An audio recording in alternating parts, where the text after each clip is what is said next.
right, the political and media elites are salivating over the prospects of the bases of both parties getting fired up in the midterms.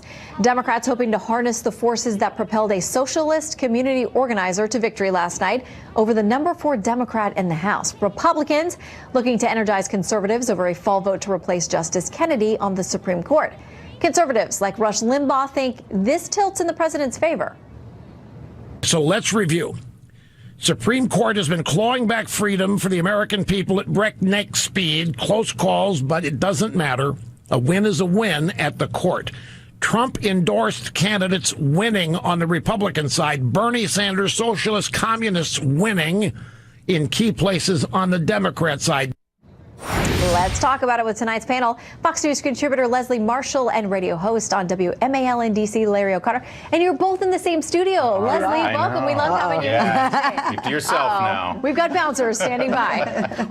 We're pals. Okay, so yes, you are. So let's talk about this win last night. This very young upstart challenger in New York taking down the number 4 Democrat in the House.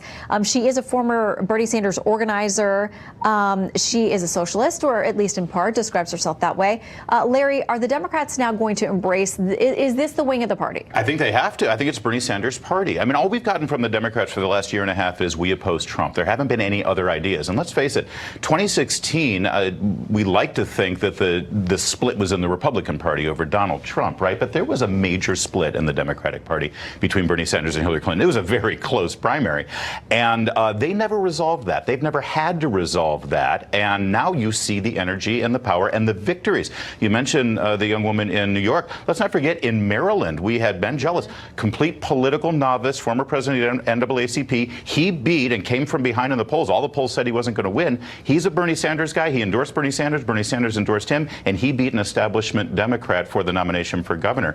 This is who the Democrat Party is right now. I think it's the Democratic Socialist Party. Should we just call the party the Democratic Socialist? No. Leslie's not going to give you that. Embrace it, Leslie. No. Well, let me ask you, do you think that they are trending that way? Because we have seen some races, and in some of the primary races where they did have someone really far to the left, that person didn't end up winning the primary, which sets them up better for the fall, a lot of people think. Or is that split still there? Because listen, when I was on the floor of the DNC, the Bernie bros were not having it. There was no kissing and making up with the Hillary Clinton wing at that point. As a Democrat, that's my concern, is the split. So I don't agree with you. You got to look at this one in New York. You got to look at the district. This is a majority minority district.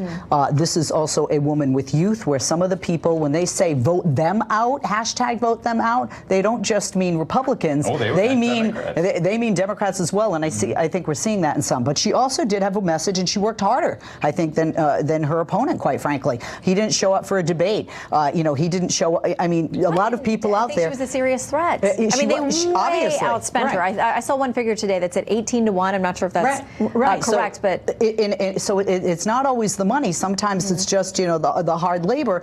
And the message that seems to be, and we're seeing this even in exit polls, is that voters are caring a lot more about health care than Democrats didn't think they'd be talking about health care again. Certainly they care about jobs, and they definitely care about immigration. So some of these social issues we're seeing really matter in districts like this. And it reminded me of the upset a couple of years ago with Eric Cantor. Yeah, and that was primarily, we think about immigration. It's certainly what it seemed to be at the time where Eric Cantor was on that. Dave Brat now, of course, holds the seat running again this fall, like all of the houses. Now, let's talk about the impact potentially of Justice Kennedy, because it sounds like Mitch McConnell, who does run the calendar in the Senate and represents the majority in the Senate, wants to get this done before the midterm elections and before the new Supreme Court term starts. So who does this energize then to get out and vote? Because if the seat is already locked down, what motivation does the far right have to get out there and vote? Well, this is easy. First of all, Rush Limbaugh is right. Rush Limbaugh is always right. Okay. And he was right about this, Shannon. He absolutely was. Listen, let's face it, in the 2016 election, we had an open seat. It was empty, and it was up for grabs, and Donald Trump won that. I just finished reading Selena Zito's great book, The Great Revolt, and she interviews all of these voters in Ohio, in Pennsylvania, who voted for Barack Obama. And one of the prime reasons they went for Donald Trump, even though they were against him on a lot of the things, was that seat. They wanted to make sure that Donald Trump could... It's filled. But it's not well because you need a Senate to approve that seat, right? Whoever he nominates. So I think it's going to motivate those voters. This is another reason to get voters out there and reaffirm their decision that President Trump is the man to fill that seat, and they want to make sure that there's a strong Republican Senate to confirm him. Okay, Ezra Klein says that. Yeah, I think there's a good chance. Ezra Klein says this on Vox.com: we're 133 days away from the 2018 election.